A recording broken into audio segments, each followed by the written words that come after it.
Areas are starting to feel more effects of Hurricane Dorian. News 6's James Barbero is live in Cocoa Beach for us. And James, what are you feeling and seeing out there?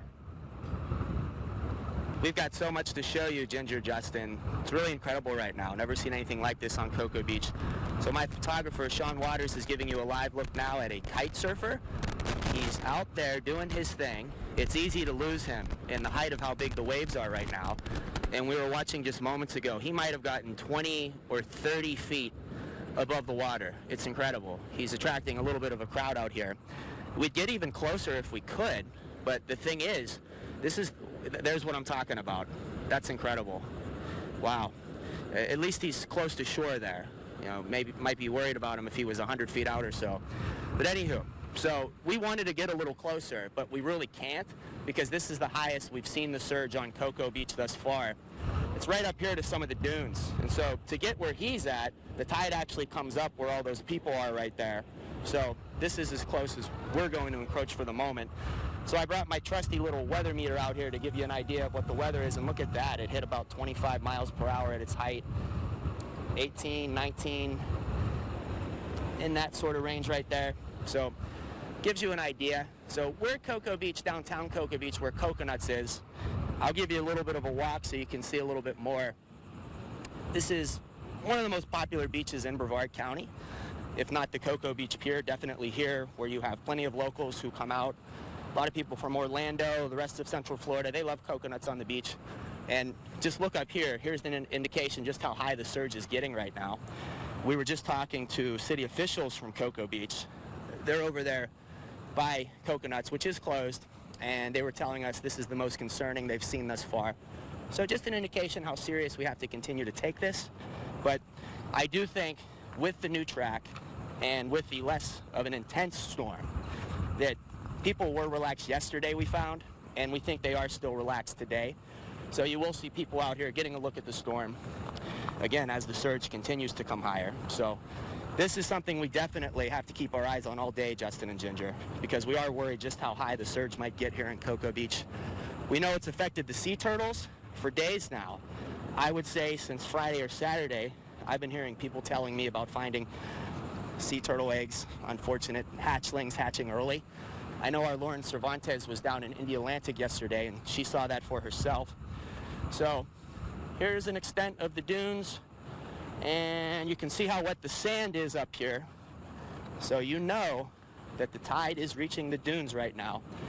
That's not good.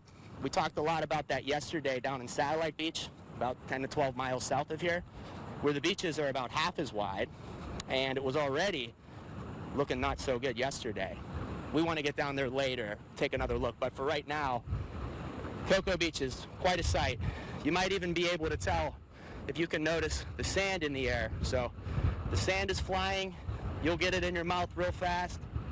The waves are coming up on the beach, up here to the trash cans, up here to the sand dunes. So Sean, give them a look at the lifeguard post. I want to show you guys the lifeguard post because we came out here at this time yesterday, and the surge was to the foot of the lifeguard post. And if you've been out here to Coconuts on the beach on a normal beach day, you know there's usually about 30 feet, I would estimate, of beach in front of that lifeguard post. So it was a completely different story starting yesterday. Really stunned us to see how angry the sea was yesterday. And it's even worse right now. Look how far it's coming up right here. All the way up to where they would place emergency help if anyone were to get caught in the storm. We don't have any reports of anything like that. That's a good thing. And that's even though you will find some surfers out here. Very, very few, because it is pretty dangerous, the water. There's no doubt about that. You can tell that for yourself. So Sean will give you a look at the bars now that we've made our way to the very popular beachfront bars in Cocoa Beach, downtown at Minuteman Causeway.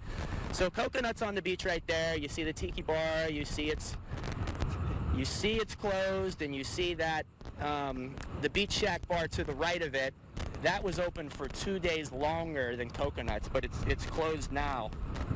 If you're just joining us here on Cocoa Beach, I want to take you back to my weather meter. We'll get an idea of the wind temperature here, and I think I get the most accurate reading when I turn towards the wind like this, and you can even hear that wind picking up right there as we hit about 20 miles per hour, 21, about that. we felt that same temperature in Satellite, that same mile per hour in Satellite Beach yesterday. So guessing it's about the same, but I think the story today is the surge continues to grow more, continues to grow stronger, threatening the sand dunes in downtown Cocoa Beach, threatening this oceanfront property, some of the most popular bars on the beach in the whole county, especially in Cocoa Beach. So we're dry right about here, guys, but Justin and Ginger, we're not sure what this might look like in a couple hours. So that's why we're going to stick with you. The people who have evacuated, they want to see what this beach looks like today. So that's why we're here. That's why we're bringing you this information. Give you a little more insight to it, more on what the city officials are saying about all of this. We spoke with them maybe about 15 minutes ago now. So we'll wrap for now, but we'll be live again with you soon.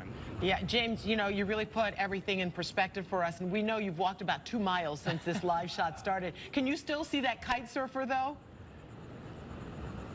Can we still see the kite surfer, Sean? Ginger just asked us. Well, as far away as we are now, Yeah.